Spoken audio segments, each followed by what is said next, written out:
Pada pertemuan kita bulan yang lalu, kita telah membahas bahwa golongan yang selamat adalah golongan yang senantiasa bertamasuk, berpegang teguh kepada Al-Quran dan Sunnah Rasulullah SAW. Kita dilarang mendahului Allah, kita dilarang pula mendahului Rasulullah. Artinya dalam setiap perkara dalam kehidupan kita, selama itu menyangkut hukum-hukum agama dan hukum-hukum muamalah, maka kita harus mengacu kepada apa yang telah ditentukan oleh Allah dan apa yang telah dicontohkan oleh Rasulullah. Berikut ini tanda golongan yang selamat adalah golongan atau orang yang senantiasa mengajak orang lain untuk memurnikan tauhid kepada Allah dan menjauhi segala bentuk kesyirikan. Kenapa demikian? Karena tauhid adalah misi dakwah para nabi dan para rasul. Walaqad ba'athna fi kulli ummatin rasulan an ya'budullaha wajtanibut taghut. Dan sungguh kami telah mengutus setiap kaum itu seorang rasul. Ajakan para rasul kepada kaumnya adalah hendaknya kalian beribadah kepada Allah dan jauhilah oleh kalian taghut. Taghut itu maknanya banyak. Taghut itu adalah ma yu'badu wa ma yusta'anu bihi siwallah. Apa saja yang diibadahi, apa saja yang dimintai pertolongan selain Allah, itu makna umum ya dari kata taghut. Makanya Allah tegaskan iyyaka na'budu wa iyyaka nasta'in. Hanya kepada Allah kami beribadah. Jadi ibadah itu adalah kewajiban kita, atau ibadah itu haknya Allah. Jangan berikan hak ini kepada ya selain Allah. Ibadah itu haknya Allah yang mesti kita berikan, kita tujukan kepada Allah, tidak boleh kepada yang lain ya. Dan ibadah itu tentu memiliki makna dan pengertian yang luas. Ada orang menghalalkan yang haram atau mengharamkan yang halal, dan kita ikuti, itu pun masuk kategori ibadah. Contoh babi itu diharamkan oleh Allah karena makanannya makanan yang jelek, hidup di lingkungan yang jelek. Nah, kalau babi itu dirawat, ya, dikasih makanan yang baik-baik, ya, kandangnya dibersihin, ya, maka cacing kitanya nggak ada, bisa jadi halal. Nah, umpamanya Pak. Ada Pak yang berpendapat begitu ya. Jadi di ternak, kalau di ternak kan pasti beda dengan hidup di hutan belantara ada liar. Nah, kan bisa menjadi halal. Nah, ini tentu tidak boleh pendapat seperti ini. Ini artinya adalah menghalalkan yang haram. Ya. Yang haram itu ya direkayasa bagaimanapun tidak bisa merubah status hukumnya menjadi haram. Sama dengan khamr itu, qaliluhu wa kathiruhu haram. Sedikitnya atau banyaknya yang dia minum tetap status hukumnya haram. Oh cuma dikit tidak apa-apa. Berapa toko itu? Satu toko. Tidak boleh. Mau satu toko, mau dua toko, ya, mau tiga toko, ya itu tetap hukumnya haram. Kalau sampai mabuk baru haram, kalau nggak mabuk nggak haram. Nah, akhirnya apa? Peminum pemula, namanya juga pemula Pak ya. Baru satu toko, ya. Kalau atau mabuk, kok haram dia. Sementara yang sudah biasa nenggak bir, ya, mungkin setengah botol pun nggak ada masalah. Oh nggak apa-apa, itu kan nggak mabuk, jadi halal ya. Nggak boleh otak-atik seperti itu. Apapun yang diharamkan oleh Allah itu harus diharamkan. Apapun yang dihalalkan oleh Allah, ya nggak boleh kita otak-atik, ya merekayasa supaya menjadi haram. Contoh laki-laki berpoligami itu hukumnya halal, tentu ada syaratnya ya, ada syaratnya. Tidak boleh dianggap haram, gitu. Mengkarinya jelas. Ya. Tapi ada syaratnya. Terpenuhi nggak bapak-bapak syaratnya? Kalau nggak terpenuhi jangan. Fa'in khiftum alla ta'dilu fawahidatan. Kalau kalian takut tidak bisa berbuat adil, maka satu itu lebih baik. Sekarang orang sudah terpenuhi syaratnya, nggak diambil dalam apa? Karena itu bukan satu keharusan, jangan baik. Kan nggak satu keharusan, hukumnya boleh. Kalau memenuhi syarat, ada orang memenuhi syaratnya, ya, orang yang kaya raya, tajir, tahu tajir? Orang yang kaya raya, ya, ibaratnya menafkahi istri 4 pun nggak ada masalah. Ya. Tapi dia nggak ngambil itu, nggak ada masalah, ya, itu nggak wajib ya, kecuali kalau dia membujang selamanya tanpa ada halangan yang dibenarkan oleh agama, itu baru salah. Ya. Nah, Rasulullah SAW anit tabatul. Nabi melarang seseorang hidup membujang, lagi tidak menikah, perempuan tidak menikah. Padahal nggak ada kendala apa-apa ya secara agama. Kecuali dia ada kendala apa ya? Kendalanya apa? Maaf, berpenyakit sehingga tidak bisa nanti kalau menikah ya menggauli istrinya. Yuk, Pak, sono sini. Dokternya kata wah nggak bisa Pak. Ya. Daripada saya nanti menikah mengecewakan istri ya. Itu ada apa? Ya kondisi di mana ya dibenarkan oleh syariat untuk tidak menikah. Tapi kalau dia normal Pak, normal. Hanya takut wah nggak bisa membelanjai, nanti Allah akan berikan kecukupan, ya kan gitu Pak ya. Ya, kalau kalian takut ya berkekurangan, ya Allah akan memberikan kecukupan. Nah jadi jamaah rahimahumullah, nah jadi ibadah itu diantara dari ya nggak boleh kita menghalalkan yang haram atau menghalalkan yang halal. Kalau ada yang menyatakan ini haram padahal halal, ini halal dan kita menyetujui, itu masuk kategori ibadah.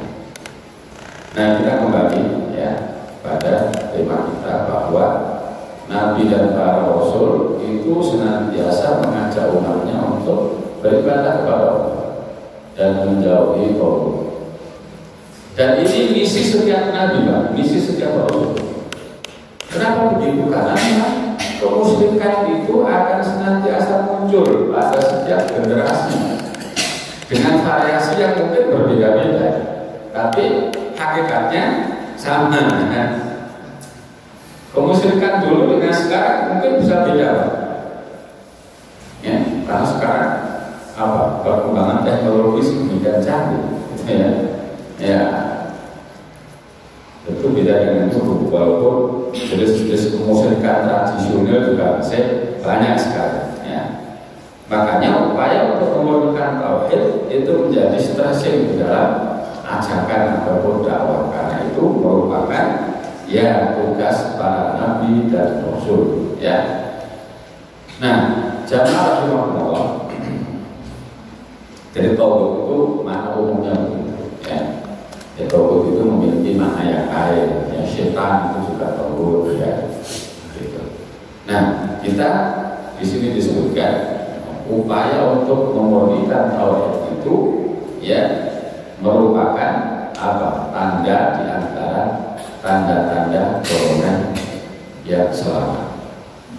Jamaah rahimahullah, tadi saya katakan bahwa fenomena dan realita kemusyrikan itu ya akan ada ya setiap waktu, setiap keadaan, setiap tempat, gitu ya. Ya. Apalagi Pak, hal-hal yang berbau keramat gitu ya, kan ini sering menarik perhatian orang ya Pak ya, kuburan keramat betul Pak, kuburan keramat ya, banyak orang yang datang kepada kuburan ya, kemudian meminta agar hajat-hajat yang dipenuhi, agar keinginan-keinginannya terkabul, kan banyak Pak ya? Kemudian melalui juru kuncinya Pak, karena memang juru kuncinya penghasilannya di situ Pak. Ya benar ya?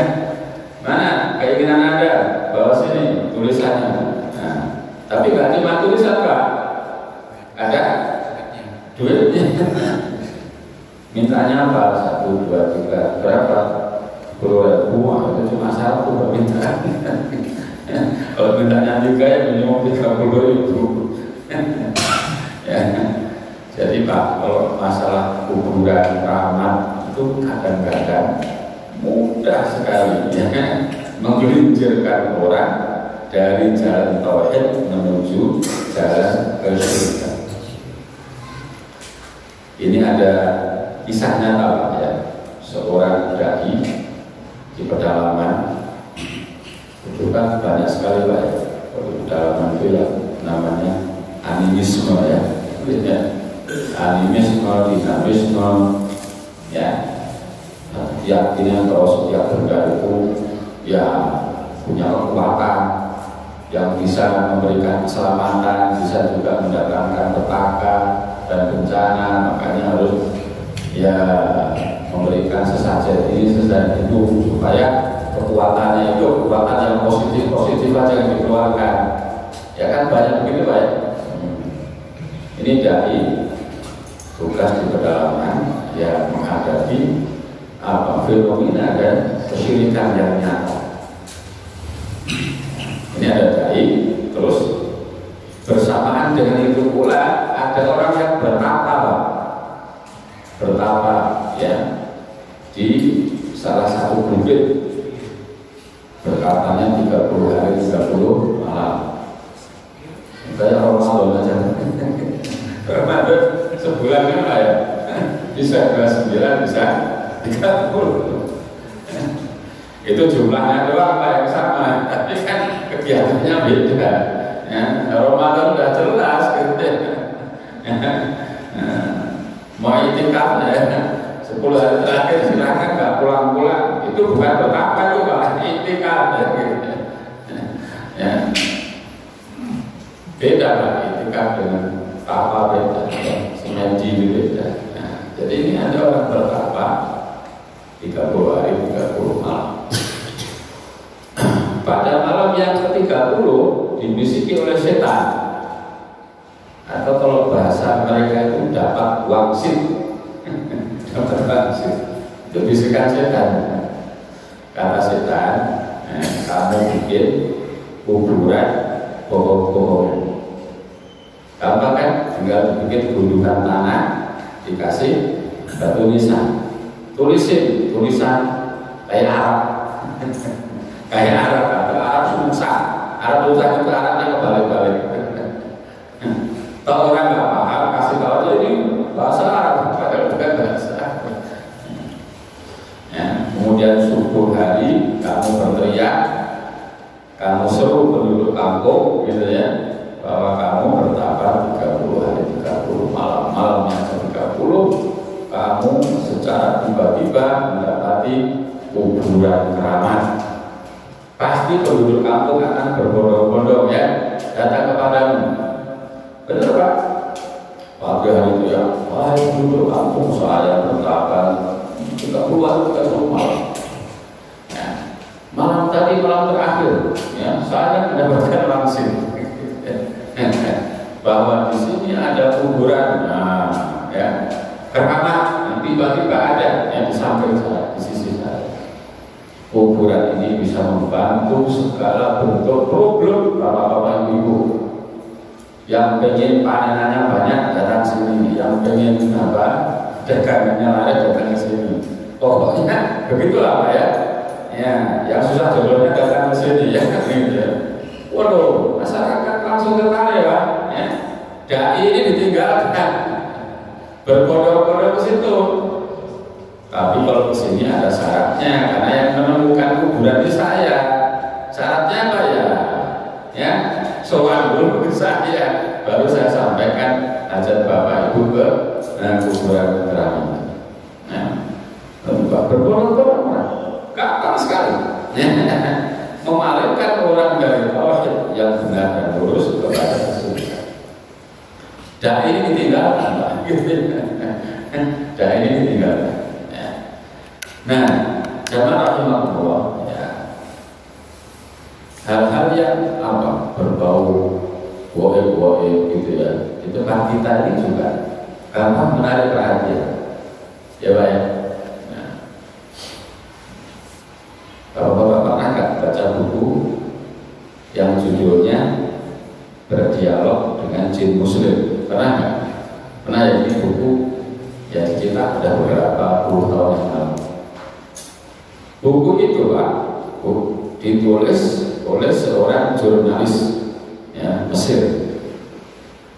Karena dia jurnalis kan biasanya mengolah kata-katanya bagus, ya Pak ya, menarik gitu ya. Ditulis itu Pak. Ya. Ternyata di Mesir itu buku tersebut tidak laku. Karena yang begitu-begitu itu Pak ya, percaya sama jin punya kekuatan, jin bisa bantu ini bantu itu ada, tapi nggak sedasar di sini. Gitu. Nah, di sana nggak laku Pak buku. Kemudian diterjemahkan ke dalam bahasa Indonesia. Ya, buku itu di Indonesia laris manis, ya, naik cetak berapa kali, cetak pertama habis, kedua habis, berapa kali naik cetak, ya.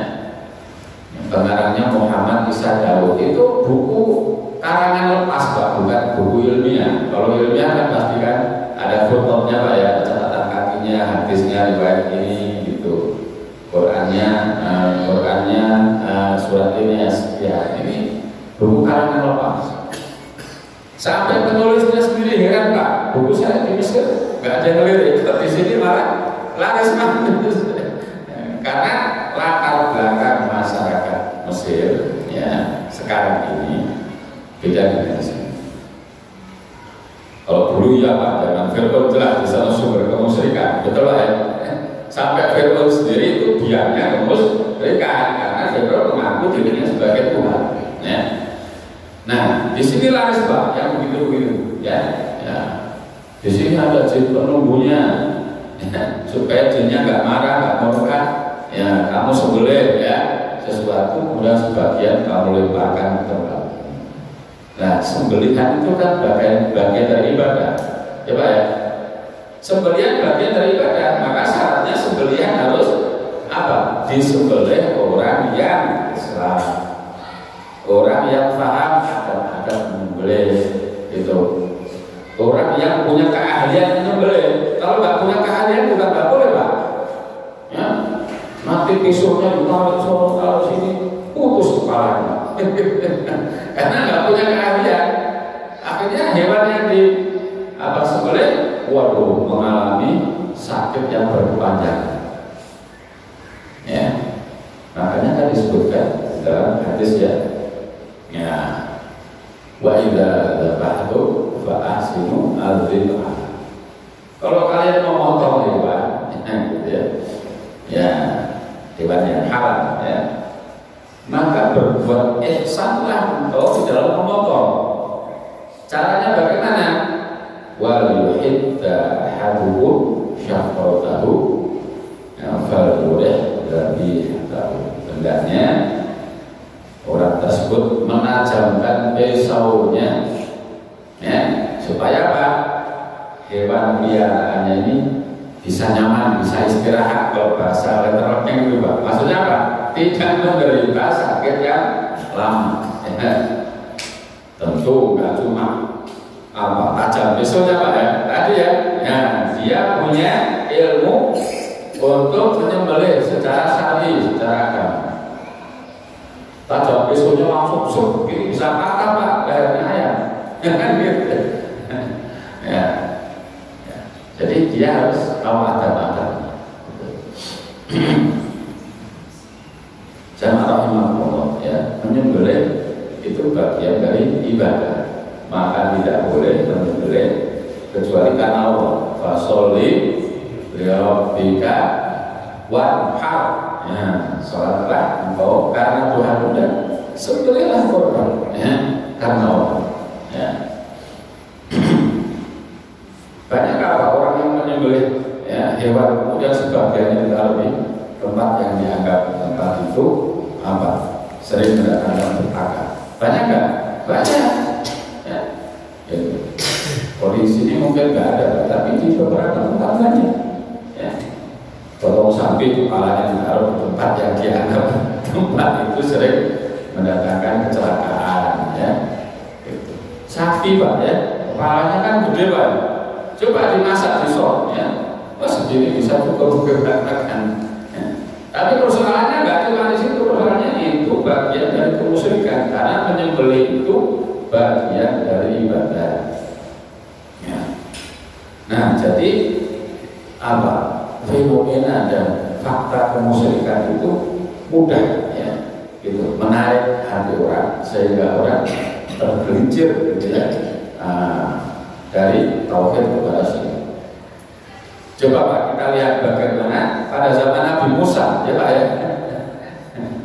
Nabi Musa dipanggil oleh Allah untuk menerima wahyu. Ya, umat Nabi Musa dititipkan, ya, pendidikan dan pengawasannya kepada Harun. Ya Pak ya.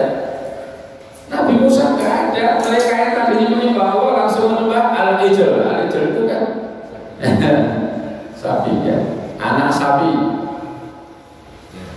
Ya, coba Nabi Harun masih ada di tengah-tengah mereka. Cuma Nabi Musa saja yang izinkan, gitu ya. Ya, itu dari tauhid, ya, langsung, ya, ya, tergelincir kepada kesyirikan hanya karena, ya, Samiri membuat patung anak sapi. Tapi dia bisa apa? Berbunyi, ya, bisa berbunyi karena memang sapinya ini kan dibikin ada lubangnya Pak. Lubang dari belakang ke depan.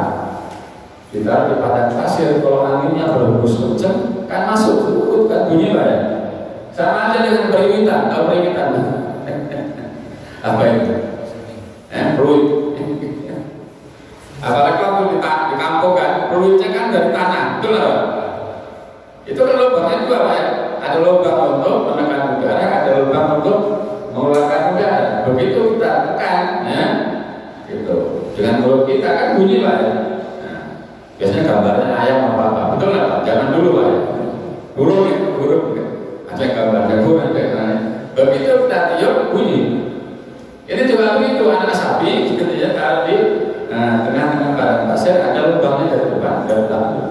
Begitu angin berhembus, dia masuk, bunyi. sapinya sapi keramat, kenapa bisa bunyi? Patung sapi ini bukan sembarang patung, tapi patung sapi keramat karena bisa bunyi. Nah itu apa? Nabi Harun ada di tengah-tengah mereka, gitu ya. Ya dengan mudahnya mereka tergelincir kepada ya hal-hal yang berbau kesyirikan.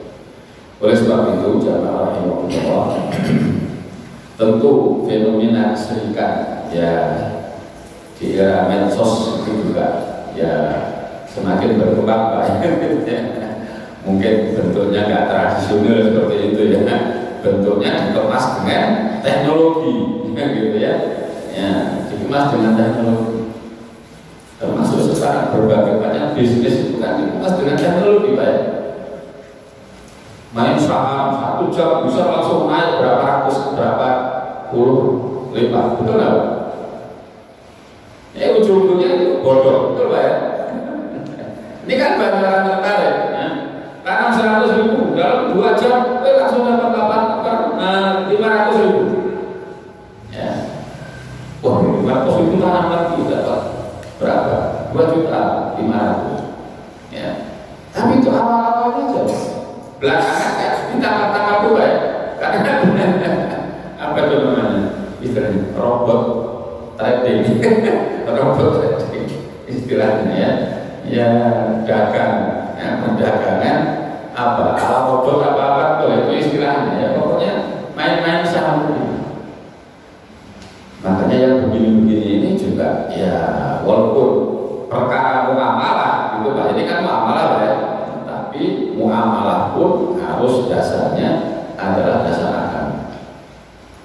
Makanya di dalam Al-Quran disebutkan ya, alam taro kaifa daraballahu masalan kalimatan thayyibah kasyajaratin thayyibah asluha sabit wa farquha fis sama tu'ti ukulaha kullahinin bi ilmi rabbiha.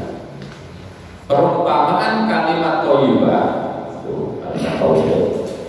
itu seperti pohon yang baik. Pohon yang baik itu akarnya kuat, kemudian cabang-cabangnya menjulang ke langit. Setiap musim memberikan buah atas izin Tuhannya. Ya, jadi kalimat thayyibah itu Allah ini kalau baik benar akan melahirkan kesadaran untuk beribadah. Ya, ibadahnya benar akan menampilkan akhlakul karimah. Kan gitu Pak ya, pohon yang baik ya. Pohon yang baik itu akarnya kuat. Ya. Kemudian ranting-rantingnya subur, menjulang tinggi. Kalau nggak musim buah, paling tidak bisa apa? Menjadi tempat untuk berteduh. Pak, kalau ada buah ya rantingnya bagus, musim panas, enak nggak Pak berteduh di situ Pak? Enak Pak. Yang suka rokok sambil rokok, betul Pak? Sambil bawa minuman ya. Nah ketika buahnya bisa kita petik, kita makan, kita jual, kita manfaatkan.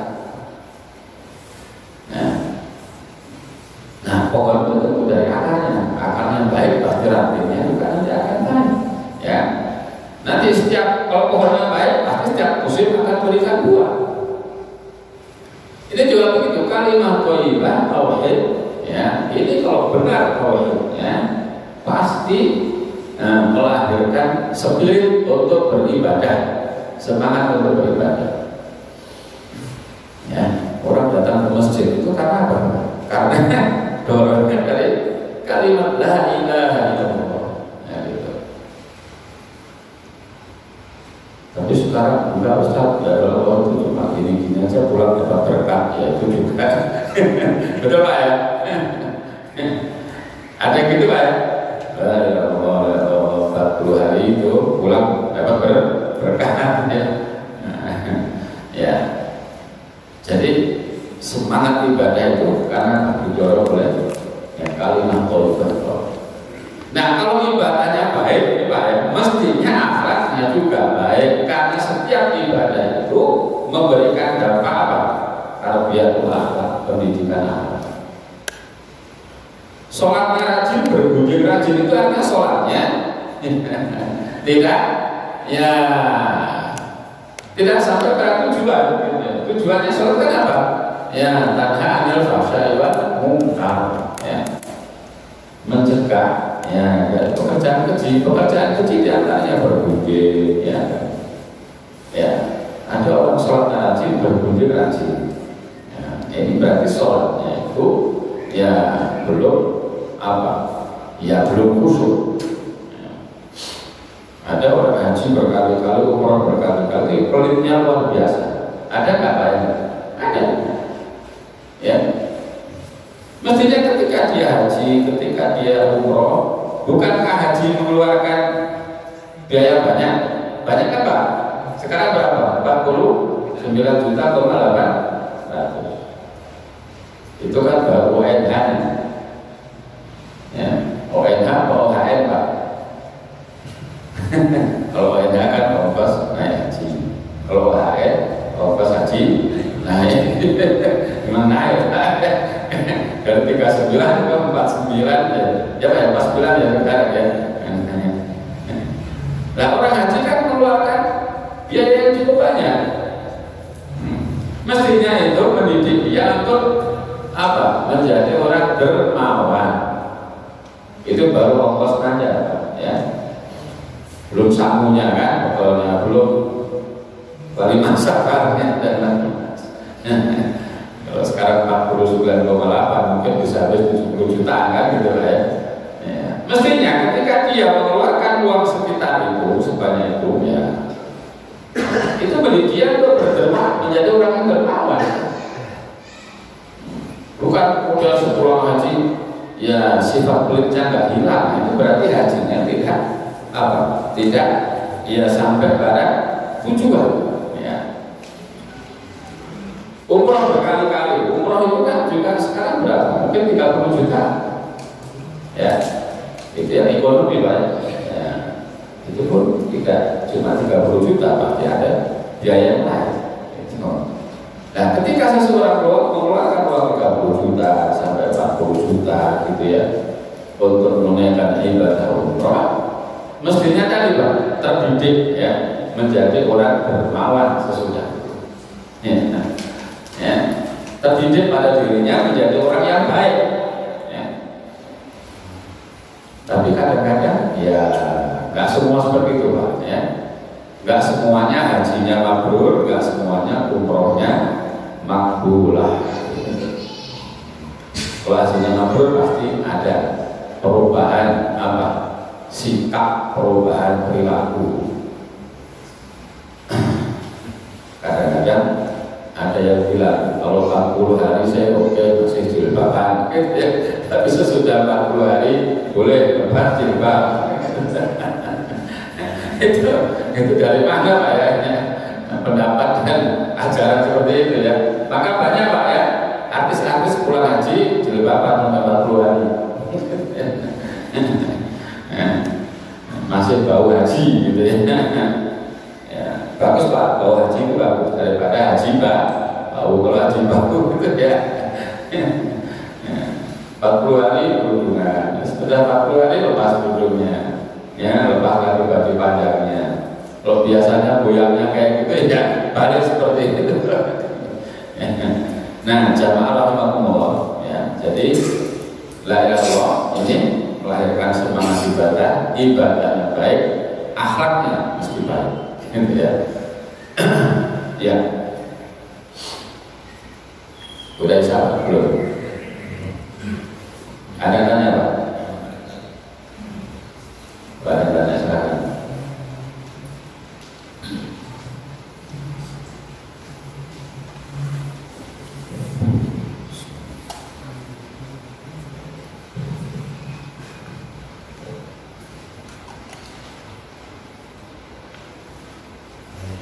Ada tanya Pak? Nah. Gak ada? Belum? Ya, kita lanjutkan. Tanda golongan yang selamat berikutnya yaitu senantiasa berupaya untuk tauhidul menyatukan umat, gitu ya. Ya, karena memang umat itu harus apa? Harus bersaudara. Walaupun ini tantangannya berat, betul ya, sangat berat dan sulit untuk dipraktekkan.